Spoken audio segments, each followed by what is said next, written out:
location. I don't exactly think that this is it. Um, What sort of business? oh, we make instruments. Like musical instruments? How did you Well, I figured it was either that or dental. know?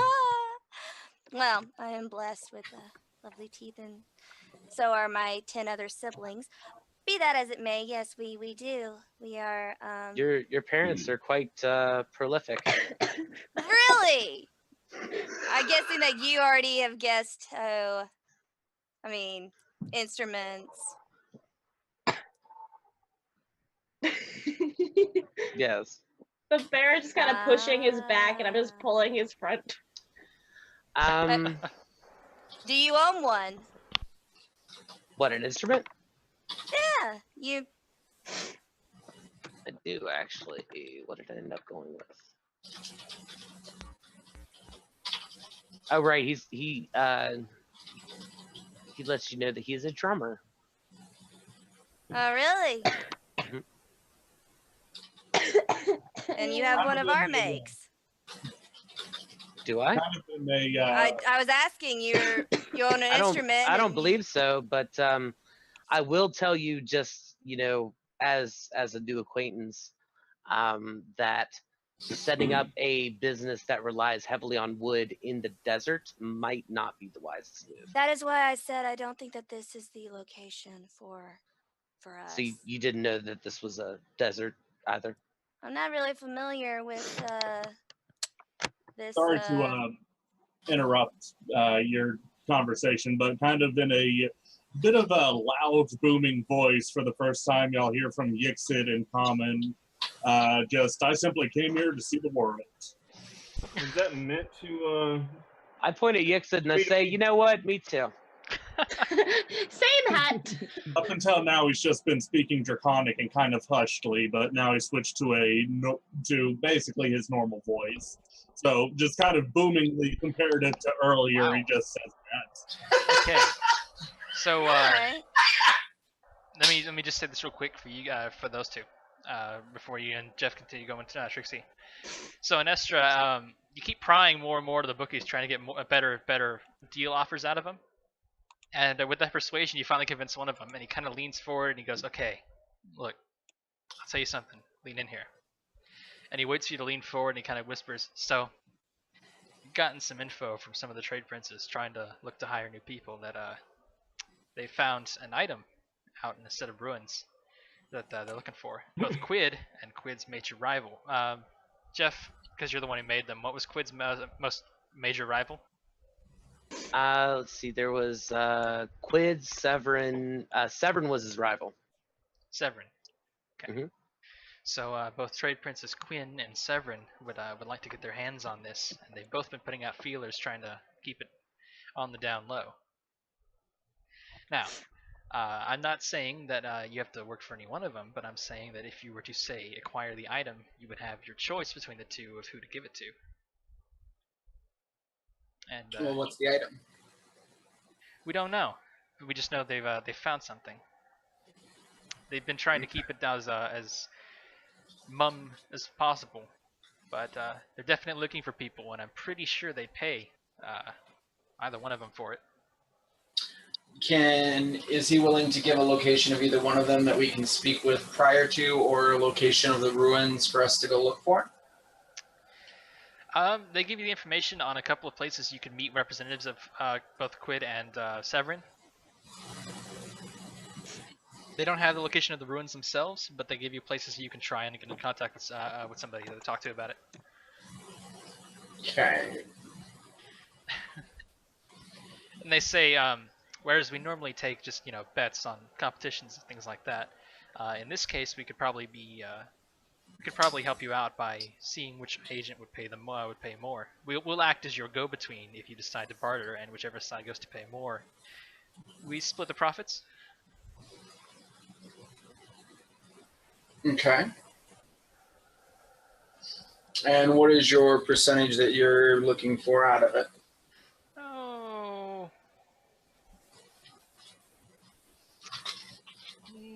say 50-50 for the information.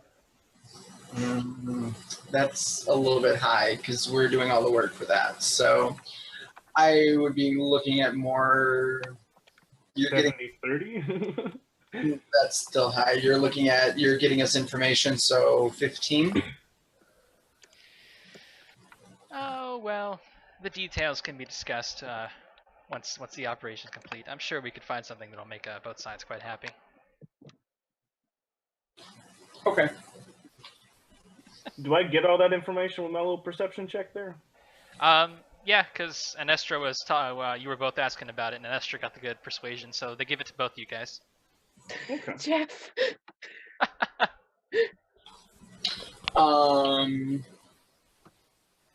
Can I get another perception just to see if I notice anybody taking a little more interest than they need to?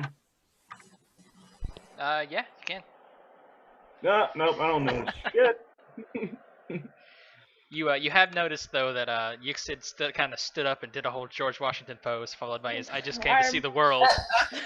And, he didn't stand up, but it's certainly much louder than what he was previously speaking. Hey, I'm He gonna didn't do a stance, but he did do a speech. I came to see the world. If I can get a little bit more information out of him, just because he's being a little more Forthcoming? Yeah. Yeah. Thanks to the persuasion, you were able to get that information out of the person. Is there any other information he's willing to give? No, Jeff, he's gonna fail that. No, he can't. He doesn't really know anything else beyond just the offers been put out there. The trade princes are kind of holding the details in on themselves. Okay. Okay. I smack Koros and I tell him to wake up. I ask Brackenen, is there any other information that he specifically would like, or is there anything that he would like to know from me, other than possibly before working together, or is it something that he would be willing to do? I want to know if this information or if this task has been given to anybody. We haven't found any takers on it yet. I can't speak for the trade princes themselves. They might have gone through channels that we don't really have input on. Do they know anything about any type of creatures that are in the area, or any type of, like, do they know anything about anything that's around the area of the ruins? Hey, Well- how do you whisper the DM again? /W GM, or yeah, I think it's GM right now. /WGM space? /W space GM, space whatever you want to type.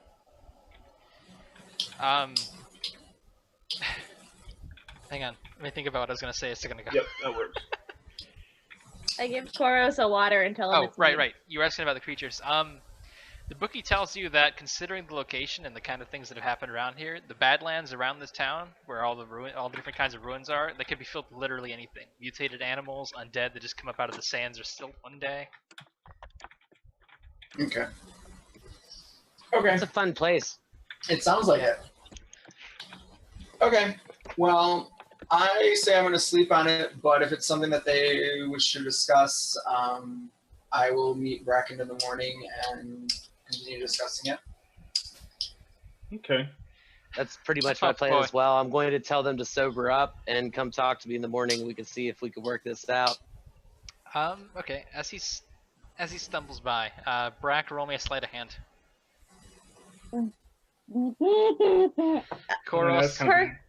Koros, Izzy, and the Baron, because you're all trying to do it. Roll me a perception. Okay, Baron's at regular. At disadvantage? Is it a sound? It's just eye? notice in its eye. God damn it, the Baron. Disadvantage, right? The Baron's not drunk. Unfortunately, they're not. Koros is at disadvantage, and Izzy. Izzy's fine, but Koros would be at disadvantage because he's flat out drunk. Oh, we still rolled Except it pretty still good. notices. So We all just turn our heads to look.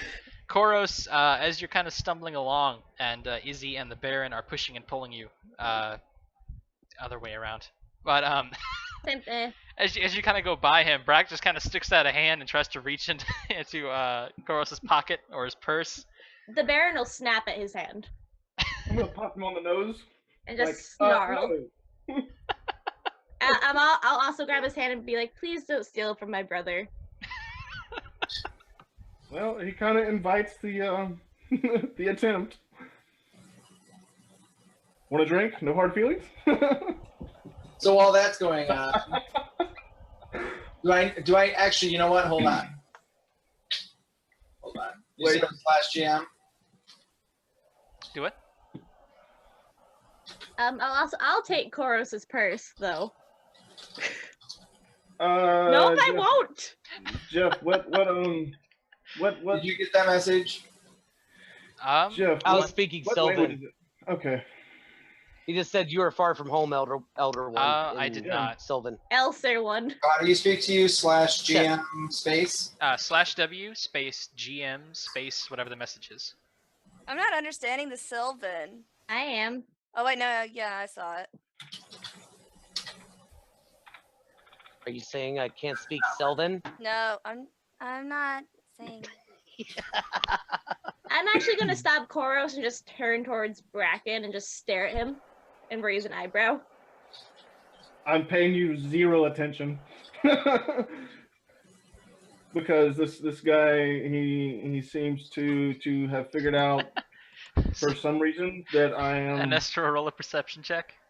quite old. Yeah, he could definitely pick out an Eladrin, his father's one. Like you Okay. probably haven't So- seen too many half Eladrin, but like Taliesin is pretty tall for a half elf. So do I notice it? He You has actually very- don't even see Brack try and Well, the take it. hat makes him tall. I don't notice him trying to. True. Yeah, you see Brack kind of fidget as it seems Koros bumps into him, but you don't see what it is Brack does that makes everybody else angry. Okay. I was just saying, because if I notice what he's I'm like, they might be angry at me, but him, I'm and then completely just like not paying him any attention. It's just like, what? I'm really pissed him off here in a second. All right. All right. And Uh. so Trixie is gonna look at him and be like, "And I don't And you don't what? Oh. remind you of home." Oh my. kinda, but more of my sister. Ouch. Womp womp. Well, maybe not. Maybe did you? I'm from the Feywild, so maybe your home was elsewhere. Did you grow up in the Feywild? Yeah. No, not exactly. I traveled a lot. Really? Mm-hmm. Rolling deception. Bullshit. She knows it's not true. I know, but I'm still rolling deception. He lies pretty well. He lies pretty well, but she like grew up near proximity to him, so she knows it's utter bullshit. Just kind of do She's the like- smile and nod. Really? Oh, Wow, that's amazing. Where'd you go? It's gonna See, be like the mostly I CBO was in thing. the Feywild most all my life. So, like, do you know a lot about like this place? I'm learning as I go, Holy bullshitting her. Okay. improvising as I will. Well, I know less than you, so you can enlighten me on everything. All You feel right. honored, Taliesin. Tal, the tour I guide. do. Is that your name, Hmm. Trixie? Taliesin, yes. Trixie, know what? Great to meet you. I'm gonna lean on Talison's shoulder and be like, "We're getting married," Really? just because of the thing he said it to I Koros. should be buying you a drink. It's I true. I saved love- Koros's life, and he offered me the hand of his sister. The Baron starts growling when you say that. Well, just kind I of will mouthed get to the you a Baron. I'm drink, just but kidding. you, I'm kidding. Miss Izzy. Izzy, I don't think I will. As you know, I hope we become friends. That's Are you that, sure that your would name be is lovely. Ezekiel? But and if I'm going to be your friend, I don't think inebriating you anymore than you are. I give the drink she buys me to Koros. And I'm like, I, drink up, brother. Oh, nice. I stand up at the table and I look around at those gathered, and I'm going to say loud enough that those in the tavern will be able to hear. Come morning, I am going to